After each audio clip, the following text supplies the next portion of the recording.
Halo semuanya, selamat datang kembali di Dongeng Horor Digital. Kali ini kita akan membahas tuntas spoiler alur cerita dari.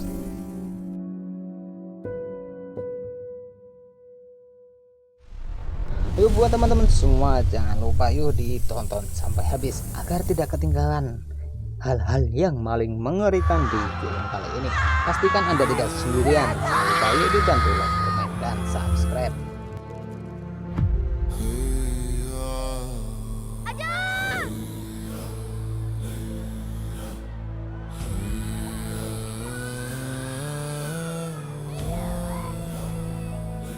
Bapak bantu cari Ajus ya. Keadaan di luar masih bahaya, Kai. Jadi kalau sekarang belum bisa.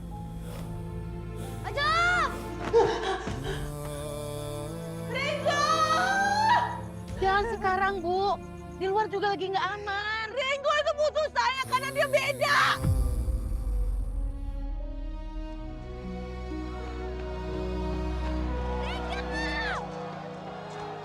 Tenang. Rumah kalian di mana? Tanah Runtuh adalah film aksi drama Indonesia yang rilis di bioskop pada 25 Juni 2026 yang disutradarai oleh sutradara senior Rudi Sudjarwo dan dipopulerkan diproduksi oleh Denny Siregar Production. Film ini mengangkat layar belakang salah satu peristiwa sejarah kelam di Indonesia, yaitu konflik Poso di Sulawesi Tengah. Film ini berfokus pada petualangan emosional dua orang kakak beradik, Ringo 11 tahun yang merupakan penyandang Down syndrome dan adiknya Kai 9 tahun. Sejak terpisah dari ibunya di tengah kekacauan dan kerusuhan besar yang melanda Poso, kedua anak ini terpisah dari ibu mereka yang diperankan oleh Sigi Wimala. Pertemuan dengan polisi saat perjuangan bertahan hidup dan mencari sang ibu. Mereka bertemu dengan Idam yang diperankan oleh Vino G. Bastian, seorang anggota kepolisian. Lalu melanjutkan misi kemanusiaan. Ida memiliki untuk mengabaikan ego dan bahaya demi berpihak pada nilai kemanusiaan. Ia mempertaruhkan nyawa untuk melindungi dan membantu kedua anak tersebut di tengah situasi konflik yang sangat mencekam. Untuk daftar pemeran utama adalah Vino G. Bastian sebagai Idam, Ridho Khalik sebagai Ringo, Iwan sebagai Kai, dan Sigi Wimala sebagai ibu. Didukung oleh aktor-aktris lainnya seperti Jendela Munte, Tike Priyatnukusuma, dan Agnes Naomi. Lanjut saja kita masuk ke alur ceritanya.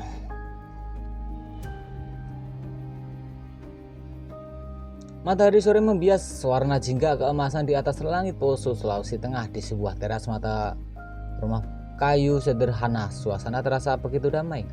Sang ibu, seorang wanita parubaya dengan kurat wajah teduh namun lelah, sedang melipat pakaian sambil sesekali melemparkan senyum ke arah taman. Di sana, dua putranya sedang menghabiskan waktu bersama. Ringo, anak sulung yang berusia 11 tahun, sedang asik menyusun balok kayu bekas menjadi sebuah menara. Ringo adalah seorang anak spesial dengan Down syndrome. Gerakannya lambat, namun setiap keputusannya meletakkan balok kayu dipenuhi dengan tawa polos yang sangat renyah. Di sampingnya duduk Kai, adiknya yang baru menginjakkan usia 9 tahun meski lebih muda. Kai memiliki sorot mata tajam dewasa sebelum waktunya. Tugas Kai setiap hari adalah menjaga sang kakak dengan sabar. Kai menahan balok kayu yang goyang agar menara buatan kakaknya tidak roboh. Bagi mereka, dunia luar yang mulai memanas belakangan ini tidak ada artinya dibanding tawa di halaman rumah ini. Namun, kedamaian adalah kemewahan yang sangat singkat. Saat malam mulai menjemput dan kegelapan menyelimuti desa, atmosfer berubah menjadi mencekam. Ketegangan sosial yang selama ini membara di bawah permukaan tiba-tiba meledak. Keheningan malam pecah oleh suara gemuruh langkah kaki ratusan orang di jalan utama. Bukan langkah kaki biasa, melainkan langkah kaki yang dipacu oleh amarah. Bagaikan takbir, makian, dan teriakan penuh kebencian saling berhasutan membelah sunyi malam. Tak terima kemudian, suara benturan keras terdengar ketika kaca-kaca jendela rumah tetangga mulai dilempari batu. Ibu takut, bisik Ringo, tubuhnya mulai bergetar hebat. Suara bising dan atmosfer agresif adalah musuh terbesar bagi sensitif emosionalnya. Belum sempat sang ibu memenangkan Ringo, sekelebat cahaya merah menyala menyapu dinding rumah mereka. Dari jendela, Kai melihat kobaran api melubung tinggi dan di rumah ujung jalan. Bau bensin asap pekat langsung menusuk hidung mereka. Rumah mereka menjadi sasaran berikutnya. Sebuah bom molotov dilempar ke atas teras, memicu api yang sangat cepat merambat ke dinding kayu. "Ayo keluar, keluar, keluar, kita harus keluar sekarang!" teriak sang ibu sangat panik.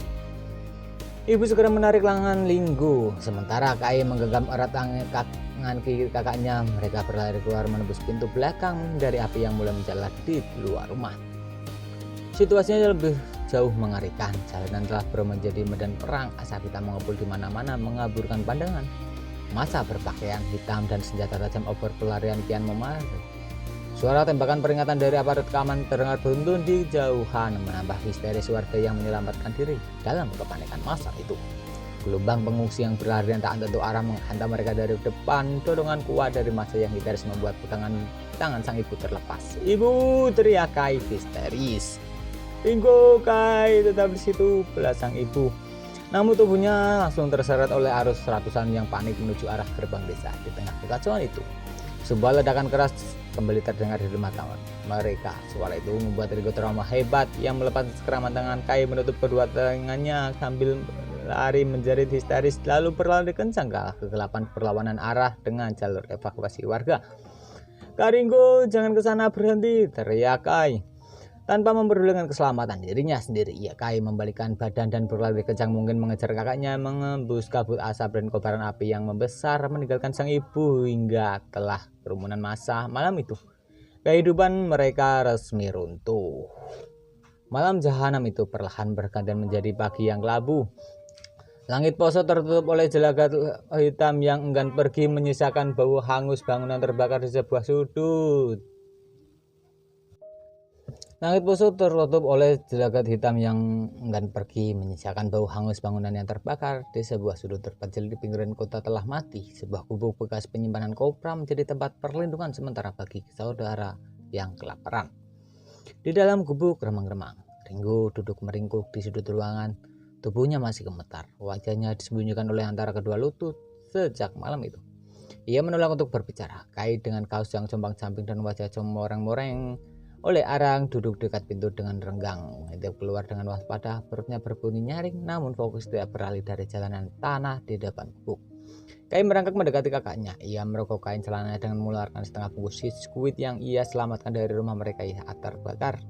"Kak Ringo," bisik Kai lembut, mencoba meredam kegetaran dalam suaranya sendiri. "Makan ini dulu, ada biskuit coklat kesukaan kakak." Ringo memperlihatkan mengangkat kepalanya. Sorot matanya tampak polos, kosong, dan dipenuhi ketakutan. "Ibu di mana, Kai? Ibu, rumah kita kebakaran," tanya dengan pelafatan yang agak terpatah-patah. Kai menelan ludah, menahan sesak di dadanya. Sebagai anak usia 9 tahun, ia sendiri ingin menangis dan memanggil ibunya. Namun melihat kondisi kakaknya, ia tahu harus kuat. "Ibu sedang jalan kaki ke tempat aman, Kak. Kita harus tunggu di sini sebentar. Kakak malam ya. Biar kuat ketemu ibu nanti." Ringo menerima biskuit itu dengan tangan yang masih gemetar. Baru saja Ringo menggigit biskuitnya, telinga sarap milik Kai menangkap suara asing dari luar. Krek! Suara ranting kering yang terinjak. Kai membekuk jantungnya berpacu dengan cepat. Ia membekap mulut Ringo dengan telapak tangannya. "Kak, diam. Jangan bersuara," bisik Kai dengan tatapan mata yang sangat lurus, serius. Ringo yang ketakutan langsung mengangguk pasrah. Dari celah dinding gubuk kayu itu melihat seorang pria berjalan mengendap-endap. Pria itu mengenakan seragam vertikal brimob yang kotor oleh tanah dan udah kering. Di tangannya sebuah senapan laras panjang tersandap siap tembak. Pria itu adalah Idam. Wajahnya tegang, penuh bercucuran pelipisnya. Idam baru saja lolos dari jebakan kelompok senjata yang menyergap ragunya beberapa jam yang lalu. Ia terpisah dari radio komunikasinya rusak dan kini ia berada di wilayah yang tak tertuan. Idam mendekati gubuk kopral tersebut mencari tempat untuk berlindung dan memeriksa luka tembakan serempet dengan kirinya. Dengan gerakan taktis ia mendorong pintu gerbang rapuh dengan ujung laras senapannya. Krek! Ketika pintu terbuka, cahaya matahari pagi menerobos masuk menerangi debu-debu yang terbang di udara. Laras senapan langsung mengarahkan sudut ruangan yang gelap. "Jangan bergerak, siapa di sana?" gertak Idam dengan suara berat dan tegas. Kai langsung berdiri di depan Ringo, merentangkan kedua tangannya lebar-lebar, tubuh kecilnya bergetar hebat menghadapi lonceng senjata. Namun sorot matanya memancarkan keberanian yang luar biasa demi melindungi kakaknya. "Jangan tembak, kami bukan musuh, jangan sakiti kakakku," teriak Kai dengan suara parau. Air mata akhirnya menetes di pipinya. Idam tertegun, detak jantungnya yang tadinya berpacu dengan bertempur tiba-tiba melambat. Ia pun menurunkan sedikit laras panjangnya. Matanya beralih pada Kai yang defensif ke arah anak berbaju lusuh belakangnya sedang menangis ketakutan sambil memegang setengah potong biskuit. Sebagai polisi yang berpengalaman, Idam pun langsung mengenali ciri fisik Ringo. Pria berseragam itu menarik nafas dalam-dalam lalu menurunkan senjatanya sepenuhnya. "Kalian anak-anak, di mana orang tua kalian?" tanya Idam. Suaranya kini melunak berubah menjadi seorang prajurit yang menjadi pelindung. Kiai tidak menjawab. Ia tidak memasang posisi siaga, menyembunyikan Ringo di balik punggung kecilnya. Di tengah keheningan yang menegangkan itu, sayup-sayup dari kejauhan terdengar suara teriakan provokasi dan deru mesin motor dari kelompok misilis yang sedang menyisir area tersebut. Mereka berada di jalur bahaya. Keputusan harus diambil detik itu juga. Fajar di hari ketiga terasa sangat dingin. Kabut tebal turun menyelimuti kaki perbukitan, membatasi jarak pandang hanya dalam beberapa meter saja. Jarak menuju kamp pengungsian utama dijaga oleh pasukan gabungan TNI Polri kini tinggal menyisakan beberapa kilometer lagi. Jalur setapak di depan mereka sudah mulai terbuka, memperlihatkan jalan aspal utama perbatasan zona aman. Sedikit lagi memberikan suntikan semangat pada Kai dan Ringo. Luka tembak di bahu kiri yang semalam mulai meradang dan merasa nyeri, namun dia terus memaksakan diri untuk berjalan tegak demi menjadi sandaran bagi kedua anak di belakangnya. Namun harapan itu mendadak sirna saat mereka hendak keluar dari vegetasi hutan. Telinga terlatih dan menangkap suara rotangan senjatanya sangat dekat. Dari balik telepon, siluet beberapa pria berpakaian hitam dengan pita kain merah di lengan mereka mendadak muncul. Namun jalur utama menuju batas aman telah diblokade sepenuhnya oleh kelompok misili bersenjata yang agresif. "Ada penyusup, tembak, teriak salah satu misili yang melihat seragam takwil Idam. Dor. Rentetan tembakan senapan otomatis langsung memecah kesunyian pagi. Peluru-peluru tajam meleset, mengoyakkan dedaunan dan menghambat batang pohon di sekitar mereka. "Tiarap, masuk parit!" perintah Idam dengan suara menggelegar. Ia menyambar tubuh Ringo dan mendorongnya masuk ke dalam sebuah parit tua yang tertutup semua luka, disusul oleh Kai yang langsung memeluk erat tubuh katanya. Tubuh Ringo bergetar hebat. Ia menjadi histeris karena trauma mendalam pada suara ledakan kembali terpicu. Kai mencoba membekap telinga kakaknya sambil ikut menangis ketakutan. Idam mengambil posisi berlindung di balik pohon besar. Ia melakukan beberapa tembakan balasan untuk menacu lahar penggerakan musuh yang mulai mengepung posisi mereka. Namun ia tahu situasi ini tidak menguntungkan. Amunisinya menipis dan gerombolan misili terus bertambah banyak. Jika mereka bertahan di sini, kedua anak ini akan menjadi korban. Salah satu peluru masuk berhasil menyerempet lengan kanan Idam, membuatnya meringis sakit. Ia melirik ke arah parit bertatap dengan mata Kai yang penuh air mata dan ketakutan. Idam tahu ia harus mengambil keputusan terbesar dalam hidupnya. "Kai, dengar kata Om." Di antara bisingan dengan suara tembakan, "Om akan pancing mereka ke arah bukit sebelah kiri." Begitu mereka mengejar Om, "Kamu harus bawa Kak Ringo lari kencang-kencangnya ke arah jalan aspal di depan. Jangan menengok ke belakang, terus berlari sampai ketemu tentara atau polisi di pos depan. Kamu paham?" "Gak mau Om Iko harus ikut bersama kami," tangis Kai pecah. Ia tak ingin kehilangan sosok pelindung yang baru saja ia sayangi. "Kai, kamu anak yang kuat, jangan kakakmu." "Jangan," bentak Idam. Mencoba memberikan ketegasan terakhir, Idam kemudian menatap Ringo memberikan senyum tipis yang hangat tengah hujan peluru. "Ringo, peluru sulapnya Om bawa dulu ya, nanti kita main lagi." Tanpa menunggu jawaban, Idam langsung keluar dari tempat perlindungan. Ia berdiri tegak melampiaskan tembakan ke arah kelompok misili sambil berteriak menantang untuk memusatkan perhatian musuh sepenuhnya pada diri. "Hei, kejar saya kalau kau berani." Kemudian ia berlari kencang menuntari bukit ke arah yang berlawanan dari jalur evakuasi anak-anak. Rencana Idam berhasil. Kelompok misili berteriak riuh kembali mengalihkan seluruh laras panjang mereka mengejar sosok Idam yang berlari menjauh ke dalam hutan lebat. Suara tembakan teriakan perlahan mulai menjauh dari arah parit. Di dalam parit yang senyap kini menghapus air matanya dengan kasar kata-kata terakhir Idam terngiang kepalanya. Menatap Ringo dan masih menangis sesekukan rasa takut di dalam dirinya. Kai mendadak luruh digantikan oleh keberanian luar biasa dipacu oleh naluri seorang adik yang harus melindungi kakaknya. Kak Ringo pegang tangan Kai kuat-kuat. "Kita harus lari kencang-kencangnya demi ibu, demi Om Idam," ucap Kai dengan suara yang sangat menantang. Kai menarik tangan Ringo untuk bangkit dari parit. Dengan sisa tenaga yang mereka miliki, kedua anak kecil itu bersembunyi dan mulai berlari kencang mungkin menembus sisa-sisa kabut pagi menuju ke arah aspal yang berjarak hanya beberapa ratus meter lagi. Langkah kaki mereka kecil menjadi saksi bisu perjuangan pertahanan hidup di tengah dunia yang runtuh. Napas Kai dan Ringo memburu memutus sunyi jalan aspal yang membentang di batas kota. Kaki-kaki kecil mereka tanpa alas telah melepuh, tergores kerikil tajam dan duri hutan, namun mereka tidak berhenti di ujung jalan. Samar-samar di balik sisa kabut pagi terlihat barikade kawat berduri dan beberapa kendaraan taktis militer. Ini adalah posko pengamanan utama sekaligus gerbang menuju kamp pengungsian pusat. "Berhenti, ada anak-anak di depan!" teriak seorang prajurit TNI dari atas pos penjagaan. Beberapa petugas medis dan relawan palang merah langsung beraliran menghampiri mereka saat dekat dengan hangat. Para relawan melenggu tubuh kecil mereka. Pertahanan Kai runtuh. Ia jatuh tertunduk di atas aspal. Menangis sejadi-jadinya bukan karena sakit, melainkan karena lega yang luar biasa. Di sampingnya Ringo menatap sekeliling bingung, namun ia tahu mereka telah aman. Suara tembakan tak lagi terdengar. Tapi kedua anak kakak beradik itu segera dibawa ke dalam tenda perawatan utama kamp pengungsian. Kamp tersebut sangat luas, dipenuhi oleh ribuan yang kehilangan tempat tinggal. Semuanya dilihat dengan semua berduka, ketidakpastian, luka-luka di kaki. Ringo dan Kai dibersihkan dan dibalut oleh tim medis. Saat relawan memberikan mereka semangkuk bubur hangat. Sebuah keajaiban yang mereka nantikan semalam jahanam itu terjadi. Dari kejauhan antara hiup suara pengungsian terdengar suara-suara mereka kenali, suara serak yang bergerak dengan keputusan. "Ringo, Kai!" Kai tersedak, yang langsung menoleh ke arah pintu tenda. Di sana berdirilah seorang ibu dengan pakaian yang kotor, wajah yang sangat luyuh.